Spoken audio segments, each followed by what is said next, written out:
France Atlanta was an unprecedented adventure on behalf of innovation in a wide spectrum of academics, scientific, business, cultural, and humanitarian activities. The two-week program began with a rousing assembly of well-wishers at the World of Coca-Cola. French Consul General Pascal Ledanf had been quick in recognizing that the celebration of the 20th anniversary of the Georgia Tech campus in Metz, France, could include many current and potential ties between his country and the city. Good evening.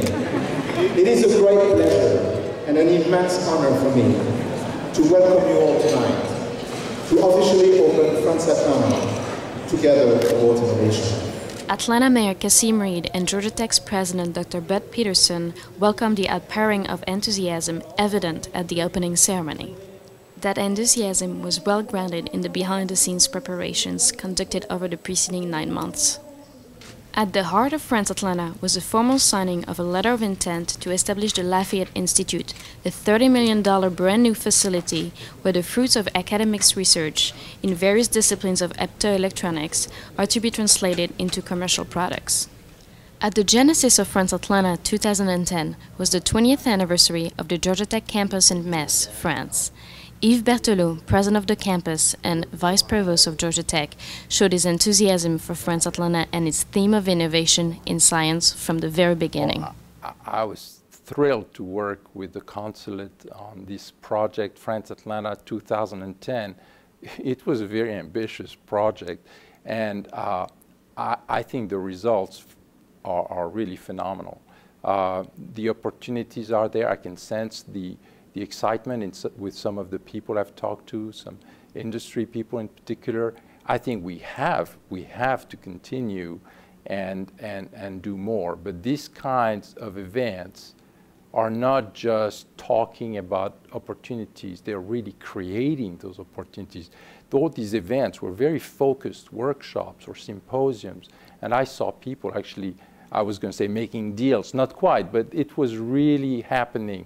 And what I like about the idea of doing it periodically, perhaps every year, is that you will work in the long term, and that's how you build those relationships. In the end, it's just people working with people.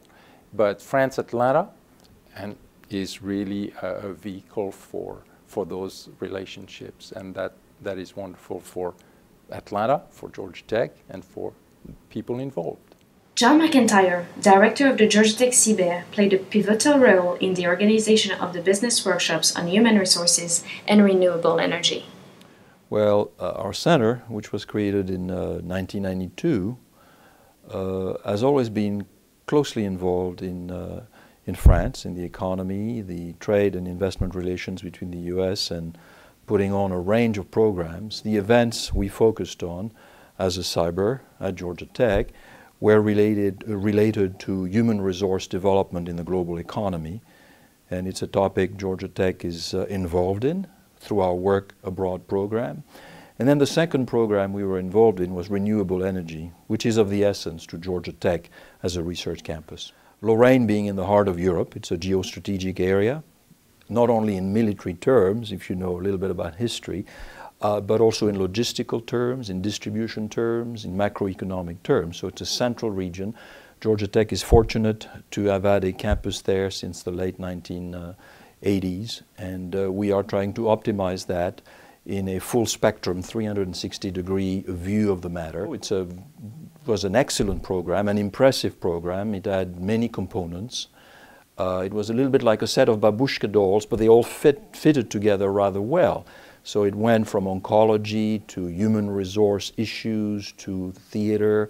I can't think of any other like programs that featured a relationship of the mega region of Atlanta with a particular overseas target region. The overall France Atlanta program drew on the resources of the cities, universities, economic development agencies, and Chamber of Commerce, art institutions, and humanitarian organizations. The scientific workshops ranged from a review of cancer research by doctors who came from Atlanta's sister city of Toulouse to efforts to stem cholera in Haiti. Scientific innovation was a critical theme of France Atlanta and was especially highlighted during a symposium on cancer research held at the Winship Cancer Institute of Emory University. Especially with the Winship Cancer Institute, it was very clear to me that thanks to the French Embassy in Washington and thanks to the French Consul General, we were able to, even over dinner one evening, a private dinner with all of the participants and the speakers, really get down to talking about what the next steps would be on joint research projects. So there was innovation going on, you know, through the conference and over dinner, so that by the end of the 2 days or day and a half, we already had the possibilities of new projects starting up that were collaborative. The importance of scientific innovation was also apparent during the Symposium on New Techniques to Treat Heart Disease, held at St. Joseph's Translational Research Institute. France is one of the most advanced countries in interventional cardiology that we've worked with over the years. They're very advanced in heart valves, stents, and they've had a leadership position in education within Europe and also worldwide. But Toulouse was actually one of the original places that started education in cardiology. They have amongst some of the best cardiologists, and they have an interest in a similar area as us, angiogenesis, the growth of new blood vessels. So we're actually talking about forming a consortium with them and running a major conference there in Toulouse itself. One of our major areas of expertise that we've actually filed patents on and received the patents, as well as started a company called ACTX, is in the use of B cells. B cells are little cells that exist in the bone marrow and to date have been thought of as antibody producing cells. But we've shown that they are one of the most significant cells that can cause proliferation and growth of new blood vessels. So we're investigating that and hope to get into a clinical trial, possibly with the Toulouse group, over the next year or so. The business workshops dealt with common concerns such as the development of new energy sources and solutions to traffic problems. Jean BLAIR, Senior Project Manager at the Georgia Department of Economic Development, was one of the behind-the-scenes players who helped put together the business programs. Back in March, April, the French Consul General Pascal de Denf asked me, as one of the board members of the French-American Chamber and active with European investments here, to brainstorm with him and a circle of about 15 other people about something that he was calling France Atlanta. Well, we thought it was an incredibly ambitious event. On top of that, just to host that within a short 9 months of preparation, a 2-week program involving 5 different areas of scientific area, humanitarian, economic, business. But we thought of some very good components to add to that program, and I could see that it would be a benefit to Georgia to promote the state abroad. I think not only did it meet, but it exceeded the goals set in ways that none of us could even have imagined, really. Thierry Butin, who heads the Sustainable Energy Department at the French Embassy in Washington, D.C., echoed Mr. Blair's sentiments. I think it's a great event that will continue, so it's just a starting great event. I think that everywhere we see that connecting people from science, people from business, and people from culture is a key issue, and it's a key way of delivering good messages and making people getting together. John Woodward, Director of Foreign Investment at the Metro Atlanta Chamber, felt that the personal contacts developed during the program would serve the participants well in the future. Telephone, internet, Skype, all these new technologies for communication are tremendous, but nothing beats the face-to-face. And a venue like France Atlanta encourages people, business folks and related from France to come over to see what we have here, for our people here to exchange ideas with them and to have that face-to-face communication, which is just irreplaceable. So in that regard, it's an enormously successful, but the success is only as good as the follow-up. The cultural events were varied as well. They included jazz, culinary, theater, and architecture programs, such as the Atlanta Beltline Grand Paris event. In addition, Toulouse choral group Les Éléments performed at both the Ray Charles Performing Arts Center at Morehouse College and the Cathedral of St. Philip. 4 members of the contemporary ballet group Ballet Près-le-Jocage gave a spellbinding performance of its choreographer Angelin Près-le-Jocage's Empty Move 1 and 2.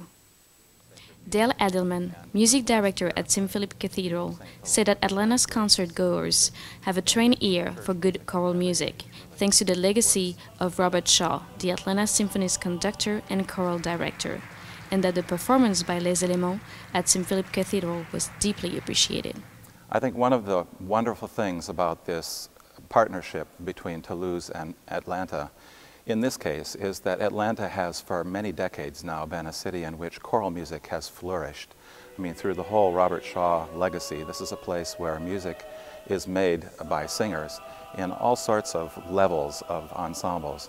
And so it was a great experience to be able to have a choir of this caliber come from our sister city and share in what is a great love of Atlanta's as well. One of the very impressive things about Les Éléments is that the program that they gave here at the cathedral comprised not just one period of music.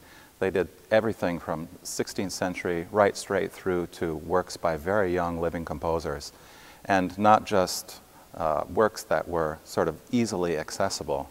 They did extremely difficult modern pieces.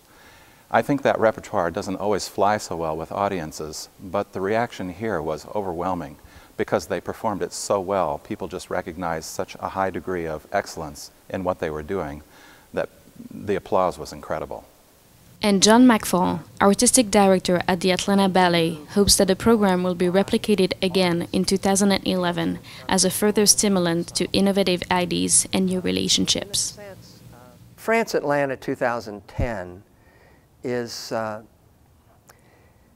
so significant in the depth of all that was presented. What an enormous commitment, and it was very inspiring. Innovation, of course, is something that we are all curious about. We all want to get acquainted with what's in the moment, where is it going, why, how can we be a part of it?